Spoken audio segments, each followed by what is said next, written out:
Iran के खिलाफ युद्ध में अब 15 देश शामिल हो चुके हैं और ईरान अकेला ही सबसे लोहा ले रहा है, और वह भी तब जब ईरान के supreme leader Ayatollah Ali Khamenei समेत पूरी टॉप लीडरशिप खत्म हो चुकी है।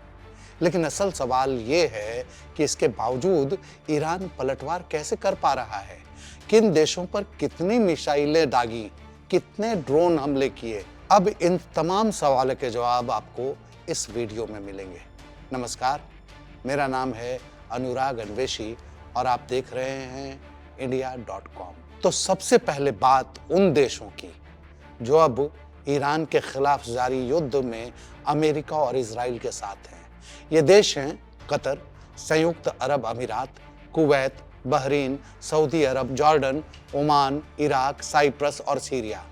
इनके अलावा इस युद्ध में ब्रिटेन, फ्रांस और जर्मनी भी एंट्री ले चुके हैं। इन तीनों देशों ने साझा बयान जारी कर कहा है कि वे इस युद्ध में अमेरिका और उसके सहयोगी देशों के साथ हैं। इन देशों ने यह भी कहा कि ईरान ने उन देशों पर हमला करके बहुत बड़ी गलती की है जो उनके खिलाफ कोई सैन्य कार्रवाई में शामिल नहीं थे। यानी अब इस युद्ध में ईरान के खिलाफ अमेरिका, इजराइल समेत 15 देश एकजुट हो गए हैं।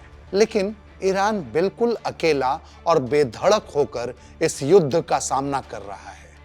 उसने अपनी मिसाइलों और ड्रोनों से मिडिल ईस्ट में तबाही मचा रखी है। जेरूसलम पोस्ट की रिपोर्ट के मुताबिक ईरान अब तक 1481 मिसाइलों और ड्रोनों से हमला कर चुका है। इनमें 588 मिसाइलें और 893 ड्रोन हैं। रिपोर्ट के मुताबिक ईरान ने सबसे ज्यादा 370 मिसाइलें और 12 ड्रोन इजराइल पर दागे हैं। यूएई पर 167 मिसाइलों और 341 ड्रोनों से हमला किया है। कुवैत पर 97 मिसाइलें, 283 ड्रोन, कतर पर 66 मिसाइलें और 12 ड्रोन, बहरीन पर 45 मिसाइलें और 9 ड्रोन और इराक पर 7 मिसाइलें बरसाई हैं। जॉर्डन पर भी ईरान ने 13 बैलिस्टिक मिसाइलें और 36 ड्रोनों से हमला किया है, जबकि सीरिया पर 1 मिसाइल और ओमान पर 2 ड्रोन दागे। अब तक ईरान मिडिल ईस्ट के देशों में अमेरिकी सैन्य ठिकानों को निशाना बना रहा था, लेकिन अब उसने साइप्रस स्थित ब्रिटिश वायुसेना के अड्डे को भी निशाना बनाते हुए 3 ड्रोन हमले किए। एयरबेस पर हमले के बाद ब्रिटेन ने कहा कि इस हमले को नजरअंदाज नहीं किया जा सकता। लेकिन ईरान की इस ताकत का राज क्या है? क्या उसे इस संभावित युद्ध का एहसास पहले से था और उसने इसकी तैयारी बहुत पहले कर ली थी? जी हाँ, यही वह राज है कि ईरान ने परिस्थितियों से निपटने के लिए खुद को लगभग 4 दशक से तैयार कर रहा था। याद करें, फरवरी 1979 का वक्त, जब ईरान में इस्लामिक शासन की रक्षा के लिए एक फोर्स बनाई गई थी। नाम था इस्लामिक रिवोल्यूशनरी गार्ड कॉर्प्स यानी IRGC। 5 मई 1979 को इसका गठन हुआ था। तब ही इसे जिम्मेदारी सौंपी गई थी कि किसी भी युद्ध, संघर्ष या विद्रोह की स्थिति में इस्लामिक रिपब्लिकन ऑफ ईरान की रक्षा करनी होगी। तब इस फोर्स ने ऐसी रणनीति बनाई और उस पर इतना काम किया कि ईरान में अगर लीडर न भी हो तो भी यह फोर्स दुश्मनों का सामना कर सकती है। इसके लिए ईरान ने अपने पहाड़ों और पर्वत श्रृंखलाओं को हथियार बनाया। वहां मिसाइल सिटी बसाई। इस सिटी में मिसाइलों का विशाल जखीरा तैनात किया। ईरान ने इन्हीं पहाड़ों पर बंकर भी बनाए और इन बंकरों में मोबाइल लॉन्चर खड़े कर दिए। अब वहीं से ईरान अपनी मिसाइलें दाग रहा है।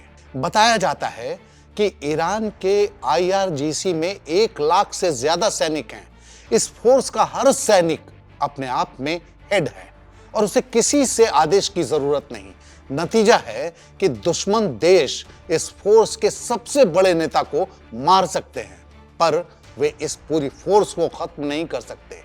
इन सैनिकों का एक ही काम है और वो ये कि आखिर दम तक ईरान के इस्लामिक शासन की रक्षा करना। एक सवाल यह भी है कि ईरान के पास इतनी सारी मिसाइलें आई कहां से? तो याद कीजिए साल 1980 से 1988 के बीच का वक्त। तब ईरान और इराक में युद्ध हुआ था।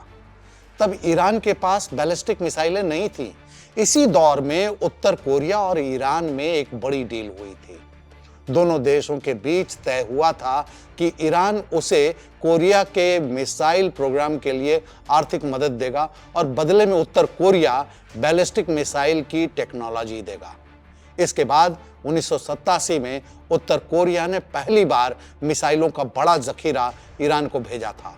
तब से अब तक उत्तर कोरिया के साथ ईरान के संबंध बरकरार हैं और ईरान ने खुद को मिसाइलों का भंडार बना लिया है।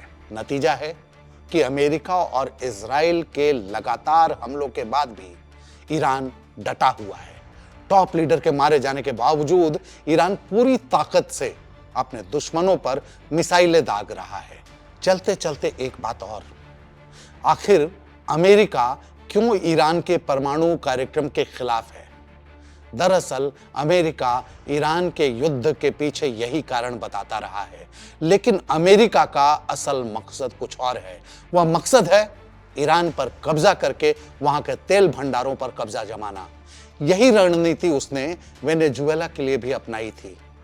तो असल मामला है कि अमेरिकी राष्ट्रपति डोनाल्ड ट्रंप तमाम पेट्रोलियम भंडारों पर कब्जा जमाने के उन्मादी इच्छा से भरे हुए हैं और खुद को शांति दूत बताते हुए सबसे ज्यादा अशांति फैला रहे हैं। इस खबर में फिलहाल इतना ही। ऐसे ही विश्लेषणों और खबरों की बारीकियों को देखने समझने के लिए देखते रहिए India.com।